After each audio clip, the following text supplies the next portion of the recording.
YouTube podcast world. What's up, family? You already know the name, Page and Plays podcast here. I've been on a little hiatus, we already know, but I'm going to give y'all upset alerts for divisional round of the playoffs for the NFL. Make sure you hit the like button, subscribe, pass the word around. This is going to be an interesting one. I decided to do an upset alert one. Why would I do a video on picks, knowing that I usually gonna get to the upsets to look into? Because I feel like this whole slate for 4 games, every game is an upset alert, in my opinion. That's just how I look at it. And I've been pretty hot on the upset alerts when I'm on upset alert, right? Make sure you guys follow the Instagram page, Pays and Plays underscore podcast. I'll leave the link in the description. You can watch stories that I have, college basketball picks, random NFL. If you haven't, I didn't do one last week because I had a COVID scare. I was around somebody that had COVID. I didn't have it, thankfully enough. I had a quarantine though. I'm all good. I went on my Instagram and I made a reel on the wild card games. You can check that out for your pleasure if you want to check that out. But let's get right into it though. We got first game Saturday. We got 2 Saturday games. Both numbers the same. I'm interested in both of those. We got the Houston Texans traveling to Baltimore, DMV. You got the Ravens minus 9.5 point favorites. I'm going with the Texans to cover. I'm very strong on the Texans to cover, Ravens to win. If you guys remember week one, I picked Texas plus 10 week one against the Ravens. They didn't cover. They lost by 14 points or 17 points. It was one of those numbers. But CJ Stroud looked it pretty solid, and that's when I was kind of a little optimistic about what we might come to see, and look what the hell we got. Now, Ravens coming off a first round bye. I do believe that scares the Russ. The Russ is a scare. You didn't have, they didn't play week 18. So, a lot of the starters are now fresh and back playing. Texans, I think they're going to be a lot hungry. Like I said, they lost last time bad-ish. And I think that they'll find ways to keep this game closer. Kind of like how they looked against the Browns, right? The Browns blew them out. Yes, it was on CJ Stroud, but look, look what we saw. This guy is slinging the rock. I thought without Tank Dell, there would be a problem, but I mean, Nico Collins has stepped up. Dawson Schultz stepped up. They could slowly run the ball a little bit too with Devin Singletary. I think this game is very close. Maybe about I say a 29-26 game, or a 29-23 game, 30-23, 30-23 game, something like that. I actually would like the over in this one. I see points being scored in both ways, but I definitely let the Texans to cover 9.5. Next game, this is a Saturday night game. You have my Green Bay Packers. Well, shout out to them. I had a lot of Lions haters and a lot of trolls saying that we were going to be last place in the division.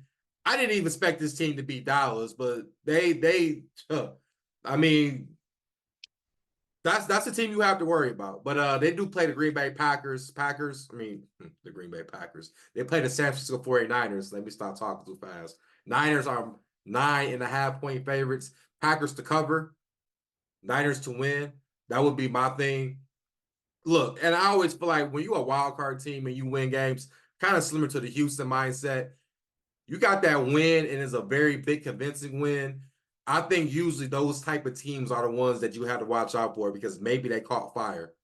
In my eyes, I feel like the Packers caught fire, let's just say it, against the Detroit Lions when they played Thanksgiving. I think that was the start of a run where I think they only lost to Tampa. I want to say that was the only game they lost ever since that week of Thanksgiving. So, I mean, momentum is on their side. And listen, we know about Kyle Shanahan and Matt LaFleur. These guys know one another. Kyle Shanahan's been playing like the big brother and been kicking his ass. Matt LaFleur got a couple wins on him. You have to think at some point, right, if the Packers want to match up to the San Francisco 49ers, you got to stop the run first. And I think McCaffrey is going to be a problem. I do believe if you can shut down McCaffrey to a little extent, you might have some ground. You got to let Brock Purdy win the game.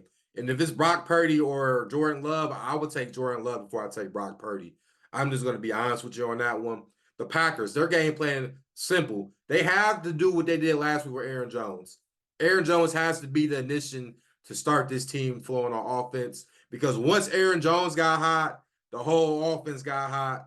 And the offensive line, let's give them credit. I mean, Michael Parsons was going to be coming, but now you got Joey Bosa and you got Chase Young, which I'm going to say more of, I said Joey Bosa, more of Nick Bosa. Chase Young has been solid since he's been to the 49ers, but I mean, I think that's because of Nick Bosa. Now you got to worry about him. I think this, look, if you're the Packers, I said the key to beat the 49ers when the Ravens beat them and when the Bengals beat them at home. Stretch the field out. Get about 3-4 wide receivers out. You can still have Aaron Jones in the backfield with you. You got to stretch this team out because the biggest point, the weakness is that secondary. The front seven is one of the best in the league. We'll say that. But this secondary is definitely going to be tested out. Yes, am I worried about the Packers defense? Absolutely. I don't know if Zaire Alexander's going to be playing. I worry about the linebackers is who's going to check George Kittle. Because Kittle can have 3-4 plays, and that changes the game drastically. We know what Debo and Ayuk can do, but the main source is stopping that run game, or at least maintaining it. I'm not expecting McCaffrey to not get no yards, but if you can maintain them to a certain degree, you have a better shot in winning this game. The over-under, I think, was at 49.5. I do love the over in that game because if Green Bay defense doesn't show up, we know if Stan Frank can at least score a 30 burger, and I can at least see Green Bay scoring 17-20 if it was kind of lopsided, just saying. Now, let's go into the Sunday games, man. Let's start with Tampa Bay Buccaneers going to Motown. Shout out to Detroit Lions, all right? First playoff win in about 32 years. First division championship in 30 years. That was when I was roughly right about being born. So they probably clinched it around the third week of December. I was born like the second week of December, so that you get the hint, right? I haven't been allowed to see a playoffs Lions win. I've seen them lose ever since I've been born. 6.5-point favorites. I got the Buccaneers to cover this game. I do believe the Lions win this game.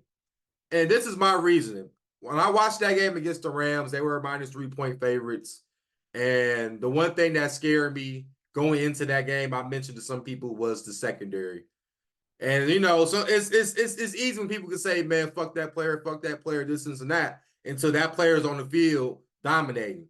Now, Cooper Kupp had his, he ate a little bit of his lunch too, but we saw what Puka did. And Puka went crazy. So here's my mindset. And if you're the Detroit Lions, whether you win this game and the next game, you have to deal with tier receivers, like good solid pairs. This one you have to worry about Mike Evans and Chris Godwin. If your game plan, if you're Aaron Glenn and say, let's try to, have somebody around Mike Evans or try to like eliminate him, well, good luck, buddy, because they also got Chris Godwin and I also got Cameron Brate. I mean, and Baker Mayfield has been playing very solid ball. And this defense, everyone talks about Tampa Bay, their front seven, they can stop the run, and I think that'll be the biggest test for the Lions.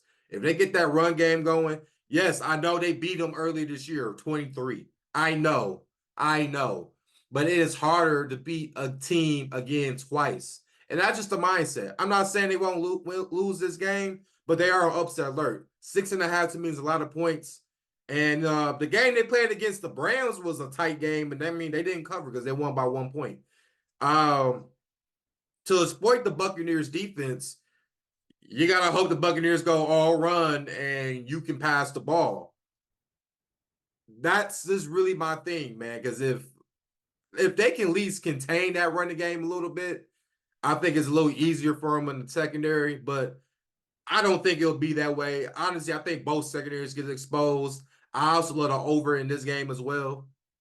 Just from both sides. Both sides are explosive, whether you're picking St. Brown, Gibbs, Laporta, or you're picking Brate, you're picking Mike Evans, you're picking Godwin.